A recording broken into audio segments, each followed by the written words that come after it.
নমস্কার। জয় মা কামাখ্যা। কামাখ্যা মন্দির হিন্দুদের 51 পীঠের শ্রেষ্ঠ পীঠ, কম বেশি অনেকেই জানেন।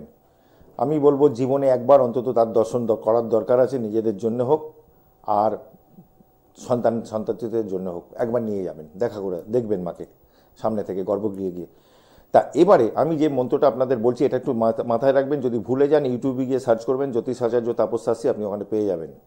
কামাখ্যা পীঠ, কামাখ্যা মাকে দর্শন করার আগে মন্দিরটা পুরো পরিক্রমা করবেন। যখন গণেশজির একটা মূর্তি আছে প্রণাম করবেন, ওং গাং গণপতায় নমঃ। তারপরেই বলবেন প্রদক্ষিণ করতে করতে, জানি জানি হো পাপানি জন্মান্তর কৃতানি চ তানি তানি বিনশ্যন্তি প্রদক্ষিণং পদে পদে।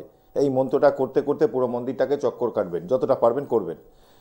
এবারে আপনি গর্ভগৃহে যখন যাচ্ছেন ওখানে মন্ত্রটা করবেন, ওং কামোদে সুভোগে সুরসেবিতে করমি দর্শনাং দেব্যা সর্বকামার্থ সিদ্ধ হয়ে। এই মন্ত্রটা যখন দর্শন করবেন কামাখ্যা মাকে তখন এটা করবেন।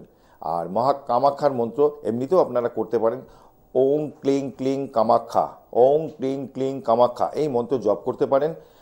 আর কামাখ্যা মায়ের আরেকটা মন্ত্র, ওং কামাখ্যে বরদে দেবী নীল পর্বত বাসিনী তং দেবী জগন্মাতে জনী মুদ্রে নমস্তুতে কামাখ্যে কাম সম্পন্নে কামেশ্বরী হরপ্রিয় কামনাং দেহি মে নিতাং কামেশ্বরী নমস্তুতে। এই মন্ত্র পাঠ করবেন, বাড়িতেও করতে পারেন।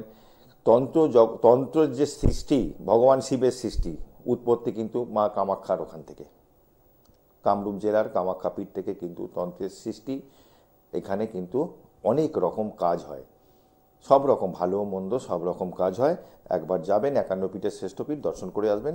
মন্ত্রগুলো ভুলে গেলে ইউটিউব থেকে দেখে নেবেন। জয় মা তারা, জয় জয় তারা, জয় মা কামাখ্যা। সবাই ভালো থাকুন, সুস্থ থাকুন। আবারও আসবো আপনাদের সামনে।